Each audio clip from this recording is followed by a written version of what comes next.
Bonjour chers amis, aujourd'hui nous sommes avec Roger Ruiz qui nous fait l'honneur de pouvoir l'interviewer, ça n'a pas été facile. Bon Roger, tu as une carrière exceptionnelle en longévité, mais avant de passer à la longévité, on va passer à ses débuts. Alors Roger, date et lieu de naissance et tes débuts en moto.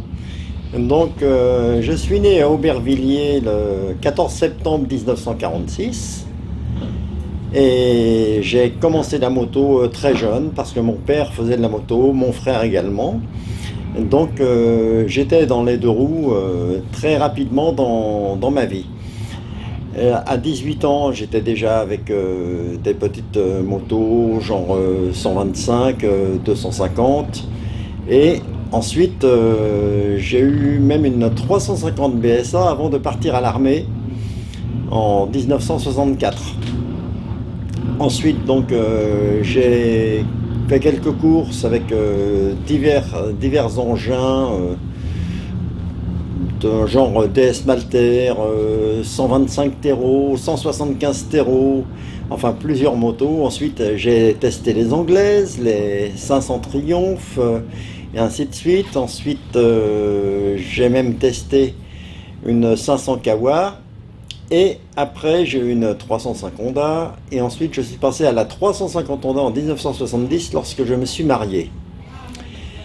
Et là, avec cette 350 Honda, avec un kit CB 350, j'ai fait champion de France 500 national en 1970. Ensuite, j'ai poussé la moto d'un gars que je ne connaissais pas pour l'aider à mettre en route en 1971 et au coupe Eugène Mauve à Montlhéry, et cette personne était monsieur Robert Assante, directeur technique de chez Japoto. Je ne le connaissais pas. Quelques mois plus tard, il m'a téléphoné pour me demander de participer au bol d'or avec lui, ce que j'ai fait en lui disant que je n'avais pas les moyens financiers. Et il m'a dit, mais il n'y a qu'à amener ton casque, tes bottes et tes gants, et c'est bon, tout est payé. J'ai donc dit, ok. Donc j'ai fait le bol d'or, mon premier bol d'or en 1971 avec monsieur Robert Assante sur une Japoto. J'ai été rappelé en 1972, et là je l'ai gagné avec Gérard De Broc sur une Japoto toujours. Et j'ai donc eu ma carrière lancée grâce à cela. Et ensuite, donc, je continue à courir. Donc en 1972, c'était le 36e bol d'or que j'ai remporté et j'ai 72 ans. 36 et 36, 72. Je ne pourrai plus le dire l'année prochaine. Donc, ce bol d'or 1972, j'avais participé à la préparation de la moto chez Japoto, car elle n'était pas terminée. Le cadre étant arrivé juste au début du mois d'août. Et je venais juste de rentrer chez Renville Moto au Vinci, et 15 jours avant. Et donc j'ai passé mon mois de vacances à préparer cette Japoto avec une boîte de vitesse anglaise KEF, dont le pignon de quatrième, qui était aux côtes anglaises, ne rentrait pas dans le carter. Donc je l'avais mollé pour qu'il rentre. Et c'est la différence, c'est qu'entre maintenant et avant, on pouvait toucher la mécanique nous-mêmes, maintenant c'est beaucoup plus compliqué. Donc cette moto était une Japoto avec un cadre d'origine, un cadre Degens d'origine anglaise, pardon.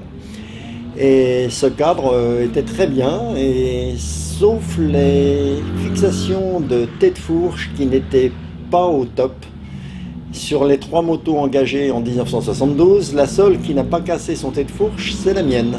Et donc on a remporté le vol devant les Kawasaki, Godier Genoux et autres machines qu'il y avait à l'époque.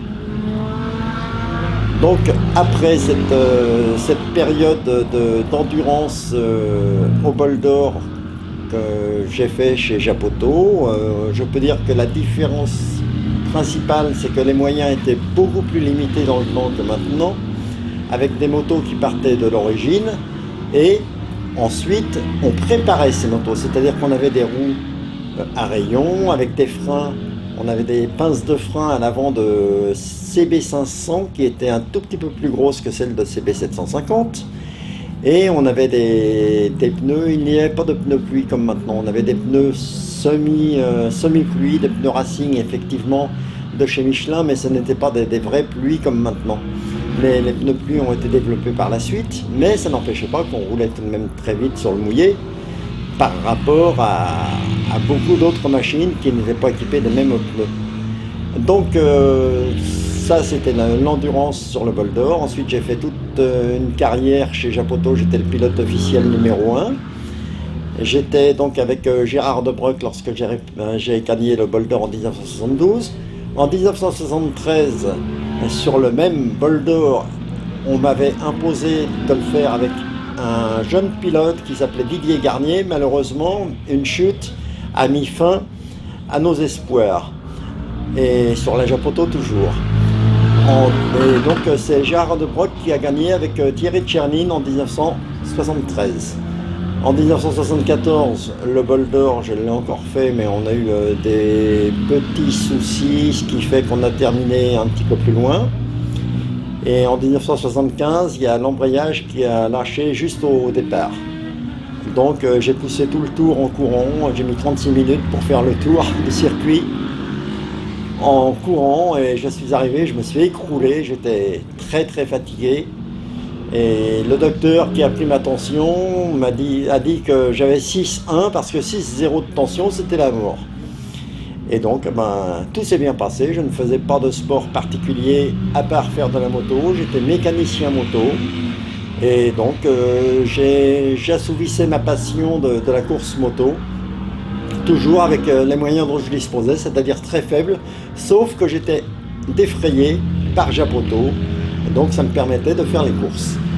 Là, en parallèle, je faisais des courses de vitesse avec une 250 Yamaha TZ, et ensuite j'ai acheté une 350 TZ. Après, j'ai pris une 750 TZ lorsque j'ai eu la possibilité de devenir pilote d'usine Honda en 1976 avec Christian Huguet que j'avais fait rentrer chez Japoto et chez Honda.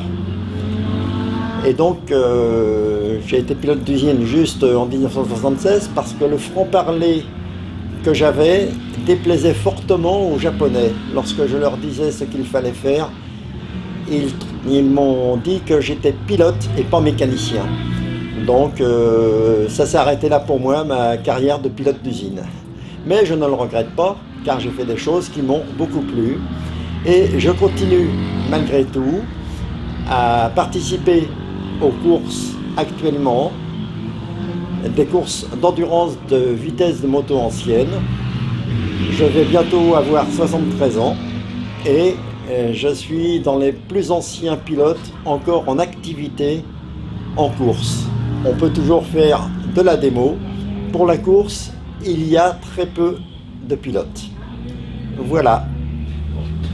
Roger, toi qui fais de l'endurance maintenant, qui a fait de l'endurance avant, même en tant que pilote d'usine chez Honda, quel est ton ressentiment de l'époque que tu as connue avec 2 pilotes et maintenant 3 pilotes avec des courses complètement différentes? Quel est ton point de vue?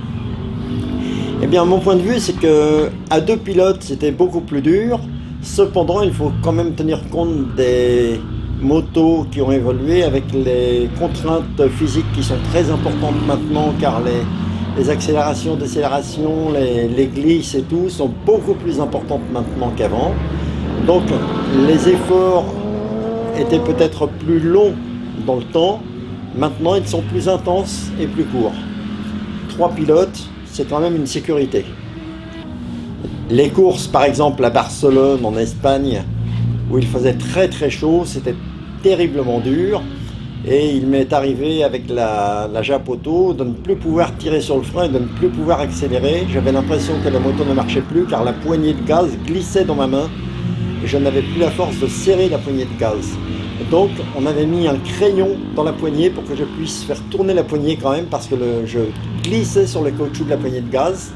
Pour freiner, je tirais sur le levier carrément avec la main, comme ça. Sinon je ne pouvais pas freiner, tellement c'était dur physiquement. Mais maintenant, effectivement, on a des motos beaucoup plus souples, on va dire, qu'avant. Est-ce que tu as eu l'occasion maintenant d'essayer des motos récentes qui courent en superbike en France? Jamais tu as eu l'occasion d'essayer pour voir un peu? Eh bien, j'ai essayé des motos récentes.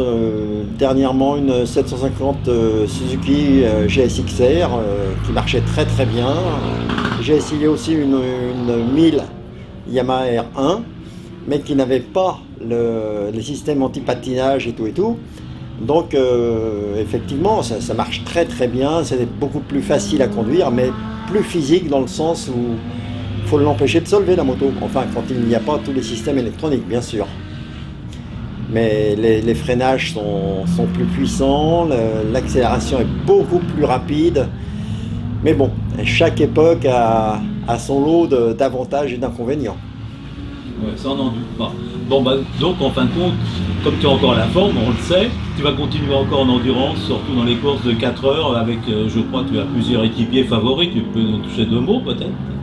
Eh bien, j'ai trouvé un équipier dernièrement là, qui va très bien. J'ai eu plusieurs équipiers, mais ils ne peuvent pas suivre toujours. Donc, la dernière course que j'ai faite là au mois de mai cette année, j'ai fait deuxième dans ma catégorie à Mété en Belgique sur les courses de 4 heures. Et la course de Carole qui suivait après ici, il y a malheureusement une chute due à un pilote qui est tombé devant moi, m'a fait rater cette saison 2019, mais il n'y a pas de souci, maintenant tout va bien, je n'ai pas de séquelles et je continuerai encore à courir tant que je le pourrai. Il faut se faire plaisir pendant qu'on le peut. Donc si je comprends bien, le Roger on le revoit en 2020. Absolument, j'essaye encore en 2020. Et ben, bonne continuation et bon hivernage et on te revoit l'an prochain en pleine forme. Merci Roger. Avec toujours ma 1100 Suzuki GSX. Eh ben, voilà. C'est parfait. Merci Roger, à bientôt. Merci.